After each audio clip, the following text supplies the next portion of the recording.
Good morning! Another day, another vlog. Mapantayo tayo di jay Sheko. Pero bago tayo mapanyo Sheko, bumaba tayo di Shenzhen. Kastoy mat kayam ti makon ko nga VIP iti uneg iti train. Pero may kadwa iti harapan. Kaslalat tamo eroplano, ngam deto lang at dati pagipanam iti sakam. Tapos adda pagyanan iti laptop at damot lata aglako. Kaya ito latamot ti ginatang ko na prutas. Siyempre, para hindi naman ako matuukan, ay nagbuyan ng klatamot iti movie na dito yung laptopon. Mahaba-haba kasing biyahe, 7 hours. Pakalipas ng ilang oras, nagutom ang person at ito naman ang in-order ko. Okay naman at marami pa silang mga iba-ibang pagkain. At pagkalipas ng 3 oras ay naglakad-lakad ang person at naghanap ng makakain. Snack ba? Tigayam taray na day tinga train ka 356 per hour. Uray no kasano paspas na hamumarik na no da kaunag uri magmag na ka. Shanghai to Shenzhen 7 nga oras. Every stop station agsardeng kasi ada bago nga aglugan.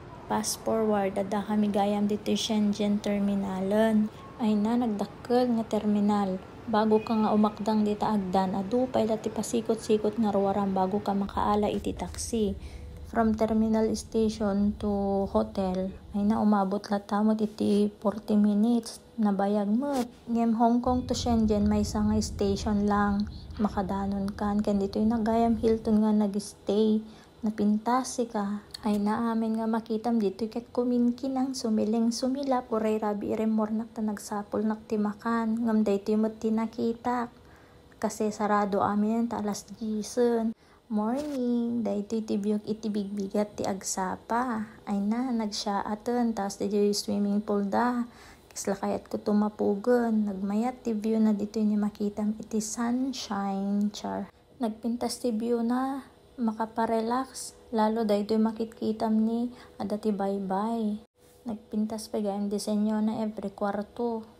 Ore bigbigat ko, kisla kayat ko mapanagpag na aglawlawon. Kunday di swimming pool da kasla nagmeti aglangoy-langoy kadagtapo-tapo lalo kung nakaday ti kapudot na. Syempre ang kumpleto ti aldaw na awan ti breakfast lalo na tata sa bali nga hotel.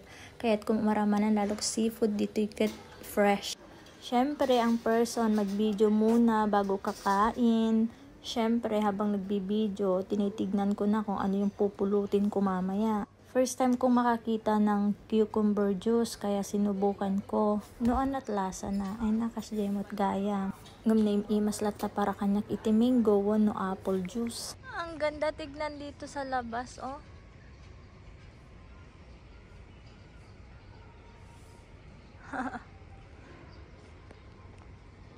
Ang person na busog kaya naglakad-lakad muna sa hardin. Tapos nakita ka ati napaka-fresh nga langkada, nagimas nga gitaanan niya. Nagpintas da iti display, dako namlang no plastic amhaan mo. Unang araw, kailangan maglibot. Syempre, sayang yung araw, lalo na 3 nga aldaw naklang dito eh. Ati nga boulevard katasidid lang di hotel nga nagyanak. Nagpintas ko nam lalo da iti ni mountain, ko namlang no dakat sa bali nga lugar or sa bali nga bansa. Ang ganda siguro pag winter punong-puno ng snow.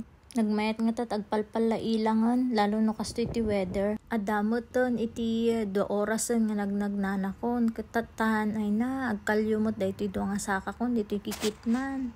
At da iti nalabsak nga agdaldalos ti lapayag, kahit ko agpadalos ng baga na mga very clean. Da iti lapayag ko, dihaan ko pinadalusanon Pagod ang person, nagutom, edi kumain. Ang sarap kaya ng seafood nila dito, fresh.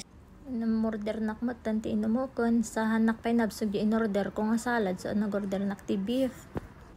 Kaya't ko kumaiti ag taxi ngam gaputab permi busog ko kun nakagatang nakmat ti tsinelas kon kaya nagtsinelas na mulatan angan. Ag subli di hotelon ngam nagpintas da iti view na dito tatatirabi isi ka. Hanak man lang gimatang iti kastoy di Shanghai ngam dito Sheko ket na pa order nakman kastoy gayam tiraman na.